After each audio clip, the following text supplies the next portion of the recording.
Cleveland! This is Alan Keller from Too Much Effing Perspective, and welcome to a special edition of Quick Taps, short episodes with short stories for short attention spans. Before we break like the wind into the new year, my co-host Alex Hoffman, our producer Gretchen Kilby, and I want to share with you our favorite TMEP show moments. We've been putting out this podcast since August of 2021, and we've heard literally hundreds of thousands of Spinal Tap moments, if not less. And to be honest, there hasn't been a dud in the bunch. Well, that's right, Alex. But today, the three of us are going to focus on stories that really plow our bean fields, why did I end up with this?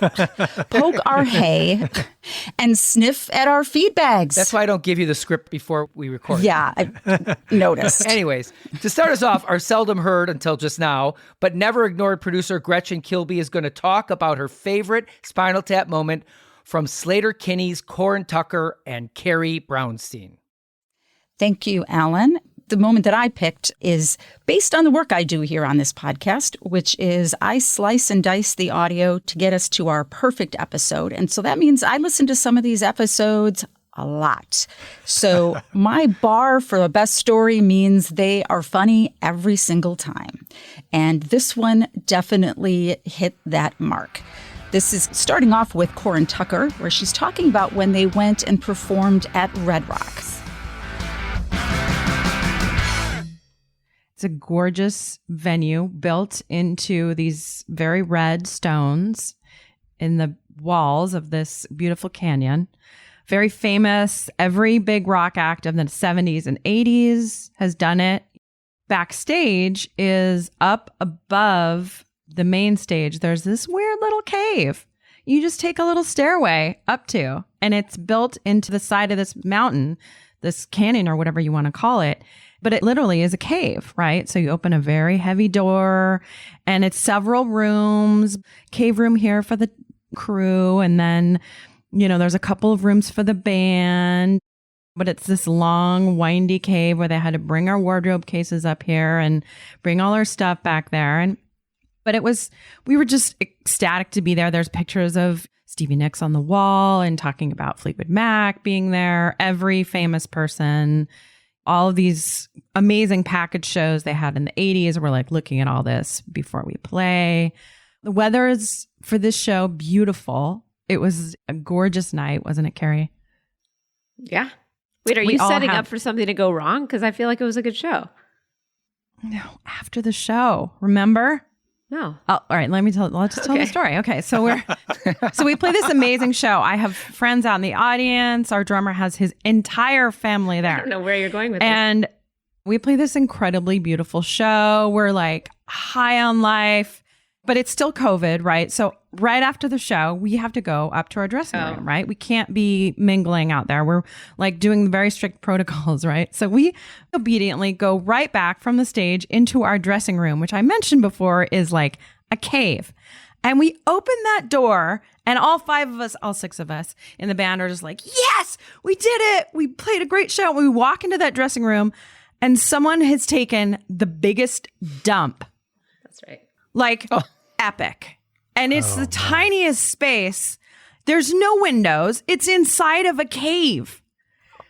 We walk in there and it's like particulate. It was so gross. Disgusting. Such a gross story. It was like walking into an outhouse. I loved also knowing that it had to have been someone we knew that was taking that opportunity while we played to have a private moment. Was it in a toilet or was it No. It was in the toilet, but I'm just saying like the whole dressing room was like a tiny tin can inside of a cave. Yes. Yeah, the glamour and the squalor, they sit side by side on tour. They really do. They really do.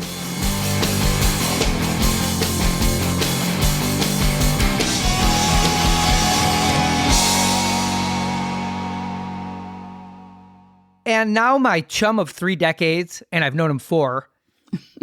Sick.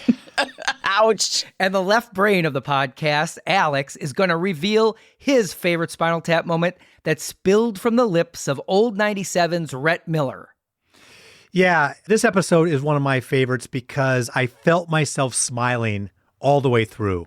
And this story in particular demonstrates how Spinal Tap moments can pile up on top of each other. Let's listen. There was a television appearance that we did recently. You would think that the most Spinal Tap moments would have happened in our wilder, younger years. Right. But there was one, it was a Conan O'Brien appearance that we did for Graveyard Whistling.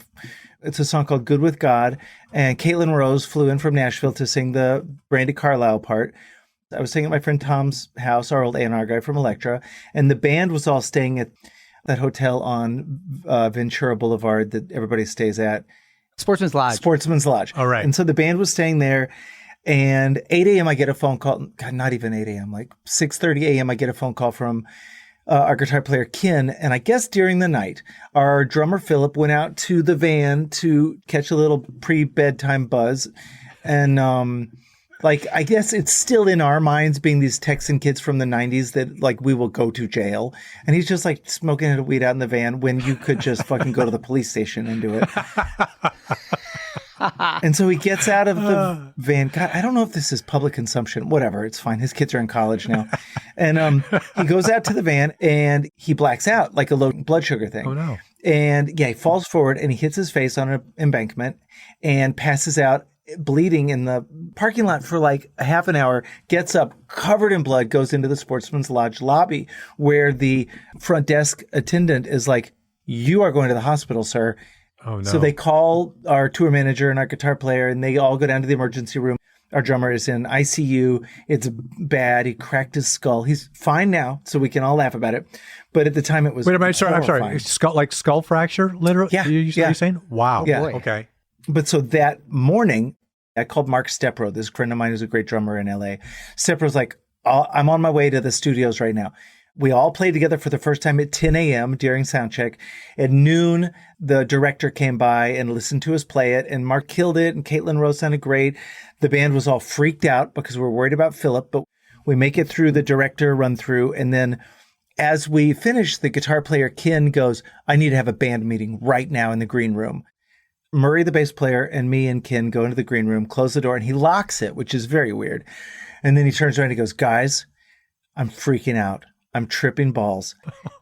He goes, "I was really tired and I was packing up Philip's stuff to get out of the hotel room, and he had these espresso beans." And I was like, "Well, I'm hungry. They're chocolate. They're espresso. They'll wake me up. It'll be great." He's like, "I ate 3 or 4 of them."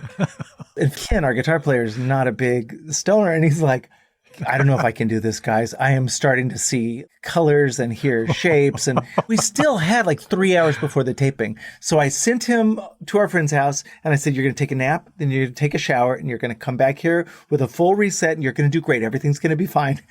So Ken went back. He took a nap, took a shower, came back right before we went on. He walked in, just eyes like saucers. We did the song for the taping. It was great. And you can see it now, although I think the Conan people have taken down all the old archives. But you could see it on the tape. When Conan walks over, like he always does, he walks straight to the guitar player, always, because he's a guitar player. And he walks straight to Ken with his arm outstretched to say, "Great job. I love your guitar." And Ken turns away from Conan right as he gets to Ken, and he sticks his arms up in the air like Rocky at the end of the movie, and he's like, "Yes!" Because he didn't screw it up. He made it through the whole song, even though he was still tripping balls. But yeah, and we're old. I mean, this is a man who at that point was in his 50s. So yeah, it's a little That's sad. embarrassing. It's a... Thank you for telling that story. That is one of the best.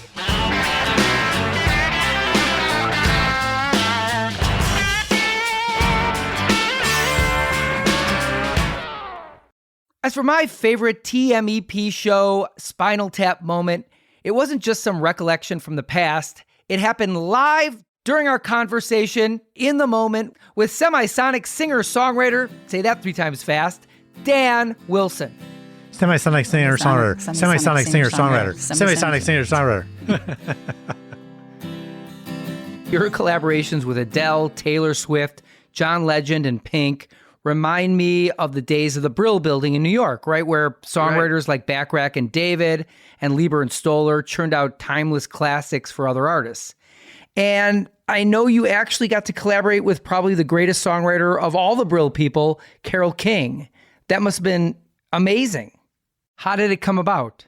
Well, it got hooked up in a funny way because my manager, Jim, was talking to my publisher, John, and they were having some kind of argument about recouping or percentage points or some sort of it was a prickly business discussion. And my publisher, John, said, "Oh, Jim, can you hold?" And he put Jim on hold, and he came back and said, "Would Dan want to write a song with Carole King?"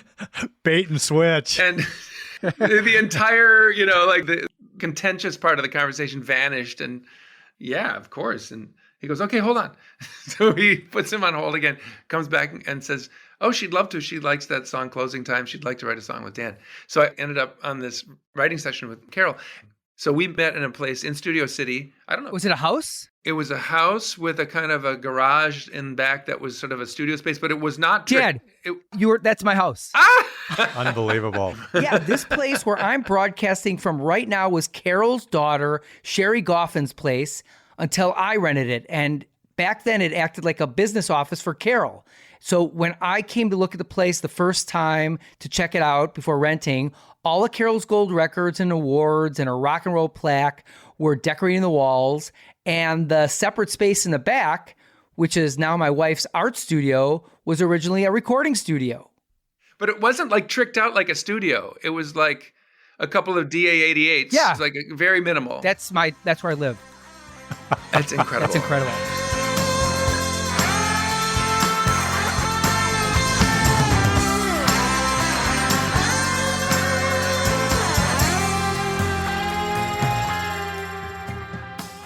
And finally, to end the year, a story from our pal Zia McCabe of the Dandy Warhols, which wasn't exactly a Spinal Tap moment, but it so encapsulates the spirit we'd like to impart during the holidays that we frankly could not leave it out.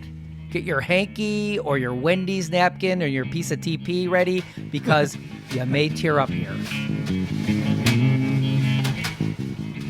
I grew up in a log cabin that my dad built. One of my best memories is Redheaded Stranger being on Sunday and me being big enough to bring my dad his coffee in the morning, right? Feeling really like I didn't spill it. And that's how far back Willie Nelson goes for me.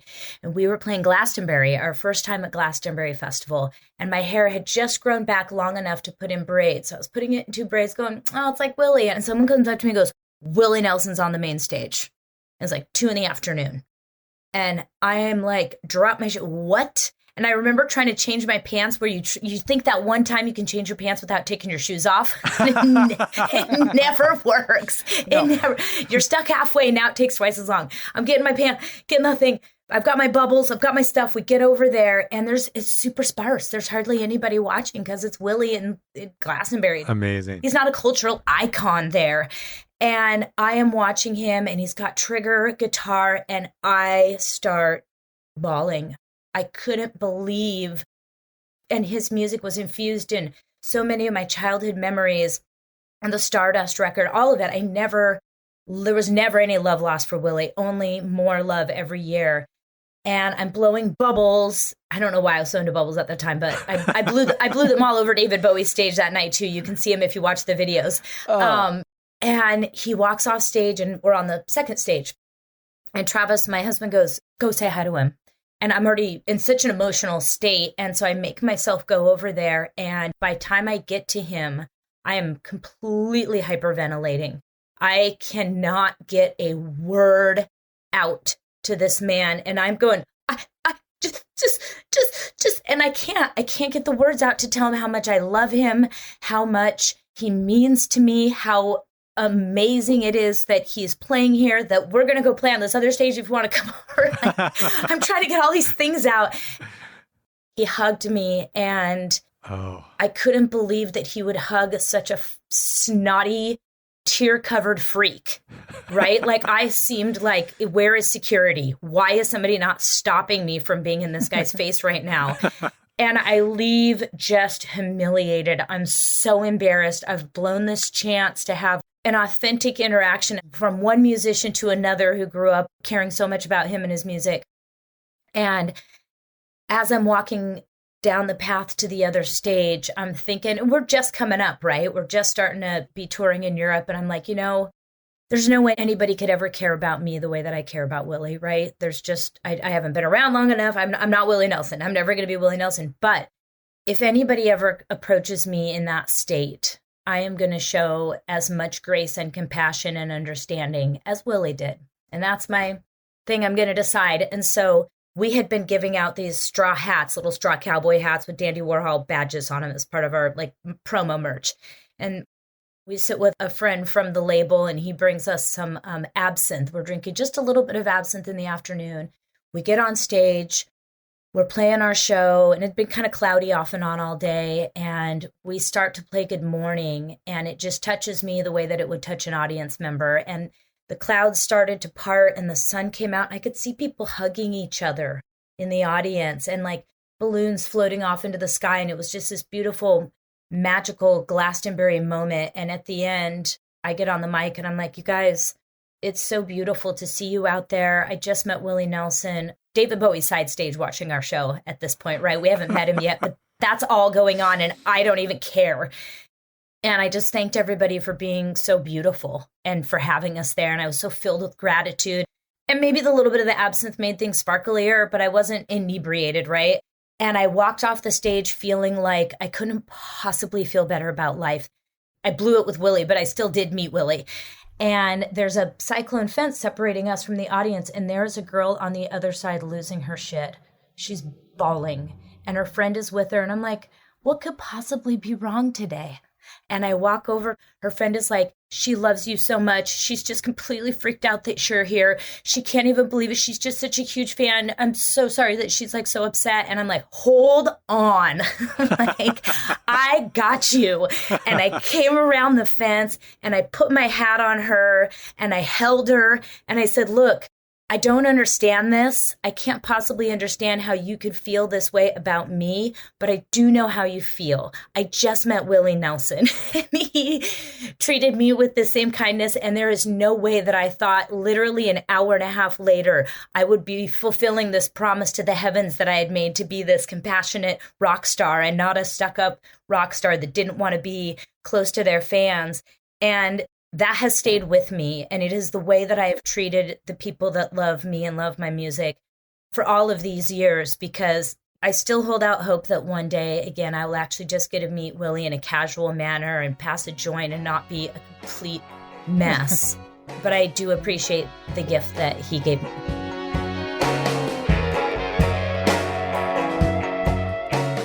Thanks for making 2022 anything but a hellhole for the entire TMEP team. We had a blast talking to some of the nicest people in the biz and sharing our own Spinal Tap moments with you.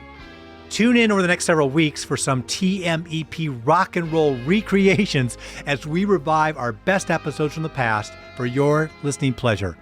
At the same time, we'll be gearing up with some brand new guests like perhaps maybe Lizzo, Bono, Axl Rose, Cher, Mozart, Hemingway, Shakespeare, Mike Angelo, and even the guy who created the Coke I'd Like to Teach the World to Sing campaign. Wow. On the 2023 edition of Too Much Effing Perspective. Bye-bye. Although it would be as great as having armadillos in our trousers, this podcast is not affiliated with This Is Spinal Tap, and no person or entity connected with the film has sponsored or endorsed its content. The podcast is not affiliated, sponsored, or licensed by Authorized Spinal Tap LLC or Century of Progress Productions. Too Much Effing Perspective is a Milwaukee Talkies original.